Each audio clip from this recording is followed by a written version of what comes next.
እንዴት ቆንጆ ልጅ ከየት ነው የመጣችው ብዬ ቀስ ብዬ ጠየቅኩኝ።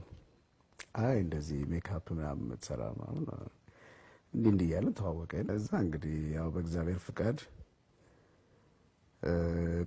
ቆይተን የተወሰነ ጊዜ ከዛ በስራም ጸባይ በምንም እንደገና ደግሞ ቆየንና መልሰን ተገናኘን። ደግሞ በነገራችን ላይ ከዛም በኋላ ደግሞ በጣም መቋረጥ የሌለበት ግንኙነት ነው ብዬ ጸጸት ነበር እኔ ያን ግንኙነት ሁለታችንም ሳናስበው ነበር እንደዚህ ያላለውና በቃ እሷን ልጅ እኔ በፍጹም መጠበቅ ነበረብኝ እንዳልኩ እግዚአብሔር መልሶ አገናኘ። አሁን እንግዲህ እዚህ ጋር ነው ነገሩ ያለው። እኔ መጀመሪያ ወንድ ልጅ ከወለድን ሚካኤል ነው ብዬ መጀመሪያ ሚስትም ሳላገባ ብዬ ነበር። ሴት ልጅ ደግሞ ስትመጣ ማርያማዊት ብዬ ነበር። ያው በእግዚአብሔር ፍቃድ ሚካኤል መጣ። አሁን ማርያማዊት ሲባል እኔ ደግሞ ብሩክታዊት ያልኩ ነው። ስለዚህ ወይ እናንተ ትዳኙናላችሁ እጣ እኔም ደስ ይለኛል። እውነት እንገላገል። እሺ ደስ ይለኛል። እነሱ ፊት ዳኛ ይፍረደን።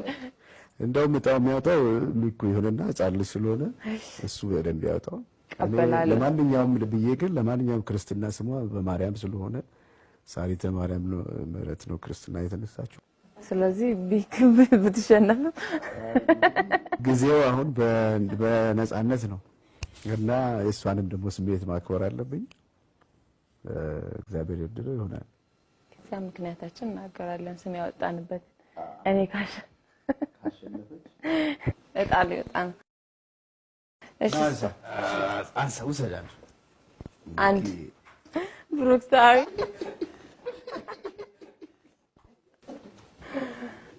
ይሄ በቃ ተአምር ነው አይደል? ብሩክታዊ ያልኩበት ምክንያት በጣም እምወዳት በጣም እንደ ጓደኛም እንደ ሁሉም ነገር የነበረች እህቴ ስም ነው። ብዙ አመት ካስታመምኳት በኋላ ከጣን ኢሞሽናል ከባድ ነው አይሆንም። ማማ አይዞሽ ጠንከራሁኝ እንደሷ አትሁኝ። እሷን ለማስታወስ ያወጣሁት ስም ነው። አሁን በህይወት የለች። አይዞሽ እንኳን ደስ ያለሽ።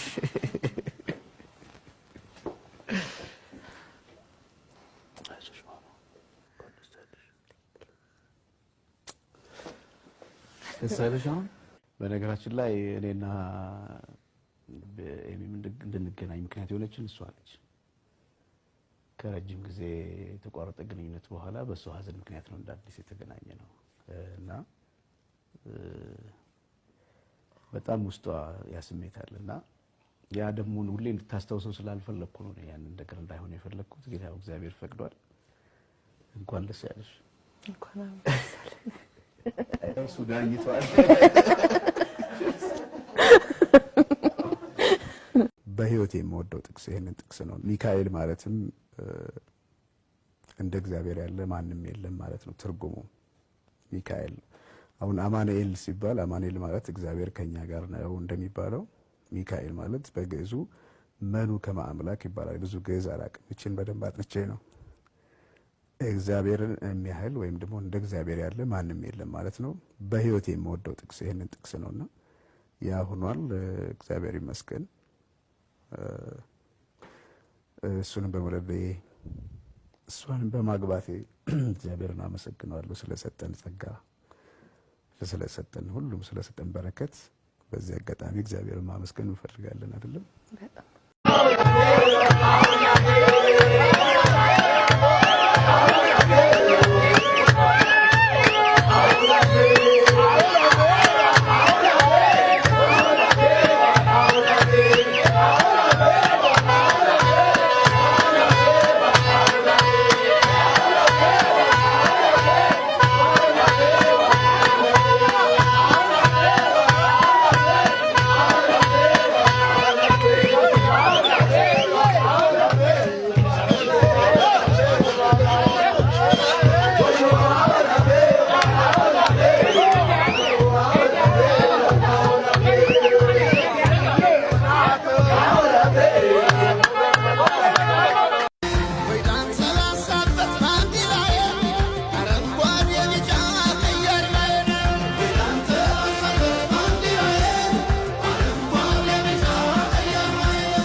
ወይ